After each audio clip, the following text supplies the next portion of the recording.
The Herd, Hour 2. Wherever you may be and however you may be listening, we are live in Los Angeles on iHeartRadio, Fox Sports Radio, and right here on FS1. Peter King just stopped by. Joy Taylor's more than stopping by. She's here every day. Rams Patriots Super Bowl. I am going to be completely unbearable for the next 2 weeks. Even my wife said, you got the Patriots and the Rams in the Super Bowl? When I lived in New England, the team I watched the most kept getting to the Super Bowl. Then I come out to L.A., we get a new team, and the team I watch the most, because they're here, practices, preseason, every game's on. Can you start watching another AFC team the most? Start watching the Steelers. They're very interesting. Cleveland, you should really, you should probably try to recruit me to move to Cleveland. That would help. Well, you do watch a lot of Cleveland games. I do. Now. Baker Mayfield's interesting. I'm going to say something, and I think we all know this to be true. I want everybody to personalize what I'm going to say.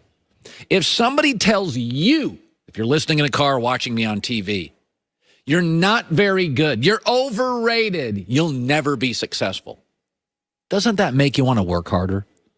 Does for me. Does for me. You'll never make it. You don't have the voice. You don't have this. You don't have that. When you tell people or criticize people, most people react the same way. Oh, I'll prove you wrong. I won't speak for Joey, but I think you probably have a little of that. Yeah. There's been a few people who told me I couldn't make it. That's right. Same here. It's pretty much all of Twitter. Okay. So that's a driving force. Criticism is an ally. It's not an enemy. Criticism is your friend for driven people. And to be a professional athlete in the NFL, these guys are pretty driven. They're not weak. They've been told no, too short, too slow, too fat, not athletic enough. Of course, the centerpiece of that would be Tom Brady. Still has a chip on his shoulder all these years. But I saw a story this morning that said Belichick and Tom Brady, all that stuff was just gossip, and I don't believe that to be true. I think they had a little off-season Garoppolo issue. But here's what I know is true with the New England Patriots.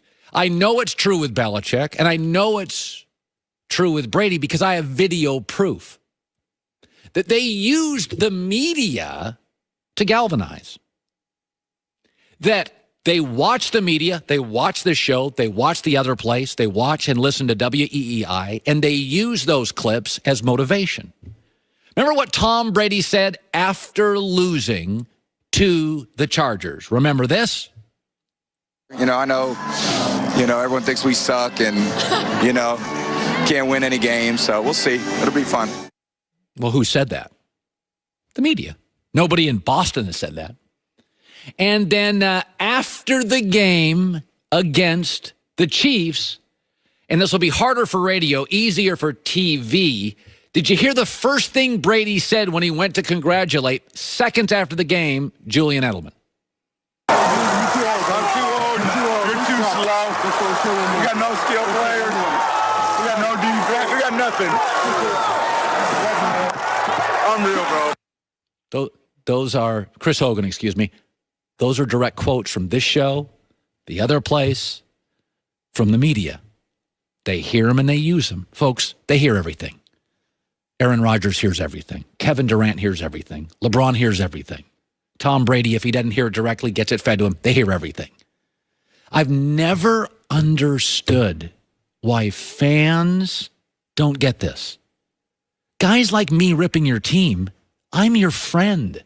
Your team will use it as motivation. The Cleveland Browns are the worst run franchise in the league, and they have the most offensive fans because their fans, like their team, don't get it.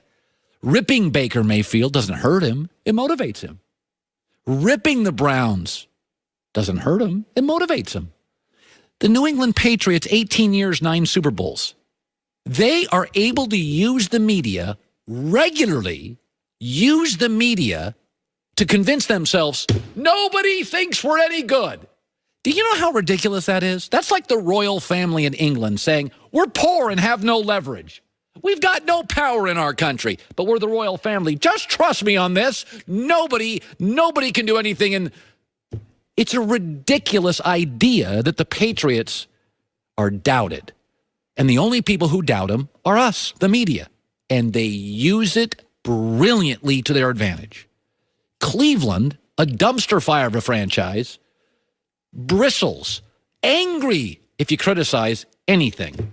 They don't get it. Use us. Criticism in life is not an enemy. It is an ally. James Harrison played with the Steelers for years. Then he went to play with New England. He said he couldn't believe how often the underdog stuff, using media clips.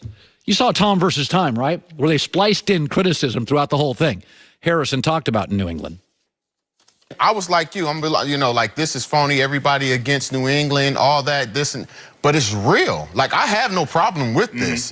They really believe that. They feel that. I felt that. I was only there for 6 weeks, and I'm like, yeah, it's New England versus everybody. Everybody hates us. Nobody loves us but New England. And when you buy into that, like he said, you getting those 10 guys that really to buy into that, you go out there and you give everything you got. Like, you really believe that it's New England, it's us versus everybody. Let me shift to this. The team that didn't make the Super Bowl and thinks they got robbed, the Saints. Their owner, the Benson family, a family for years sort of shrouded in mystery and gossip and rumors. I won't get into that. Gail Benson came out and said the NFL must commit to providing fairness and integrity. Oh, wait, time out. Oh. New Orleans talking about integrity? Okay. Oh, right. Let me get this straight. This is the Bountygate franchise. The league had to suspend the coach. Belichick's never been suspended. They had to suspend the defensive coordinator, had to suspend players, had to suspend their general manager for lacking, what was the word again, Gail? Integrity. Yes, when I think of New Orleans, I think of a integrous city. Actually, I think of a party city. When I think of the Benson family, I think a lot of things. But when I think of the Saints, it's a great story. It's a great team. But this is the Bountygate team. You're going to lecture us on integrity? Oh, that's adorable. Integrity. Your GM was suspended. Your coach was suspended.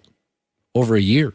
Players suspended. League had to step in. You were paying players to hurt other players, lacking complete integrity. Thanks for lecturing us. By the way, that pass interference call, it should be noted, there's very few pass interference calls on running plays, New Orleans. You may have wanted to run the ball in that situation. Kind of a clock issue. But not to be snarky, there is a massive gap between missing a call, which the official did, and integrity. I make mistakes all the time on this show, but I don't go out to make the mistake. The word integrity is very personal. The NFL, you're saying, could have, for the record, moved your franchise. They did not. They had integrity and honor and loyalty to the city of New Orleans, which, post-Katrina, was really in a rebuild mode. They could have never allowed Sean Payton back in the league, Greg Williams.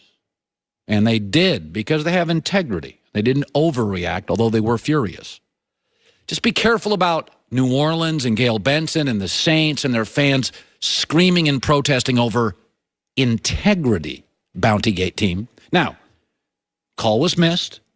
Calls get missed. Crappy call. Didn't help you. That we can agree on. Nobody here is disputing it was a good call. I think there's a great deal of recency bias. The last big call's the one that lost it for us. It wouldn't be that the Saints in the red zone early in the first quarter, there was 0 on the clock and were allowed to snap the ball and score. That isn't being talked about. Of the 2 face masking penalties, one would have set up first and goal for the Rams, giving them a 24-20 lead. That, of course, isn't talked about as well. But I'm going to push back a little on the integrity thing, Saints. Chris Haynes just got off the phone with LeBron's agent, Rich Paul. We'll have an update on LeBron's status. I think it's something. I think it's a story. That will be coming up next. Plus, Sean Merriman, Tony Gonzalez. We're not even halfway home, a Tuesday show. Hey, a couple days ago, I got something in the mail from a company called Butcher Box, and it was ribeye steaks and Alaska salmon. I just had the salmon Sunday night. It was great. When it comes to meat, fish, quality matters. And that's why I tried it out. Butcher Box is delivered right to your door every month. The meat is guaranteed to be humanely raised, no antibiotics or hormones.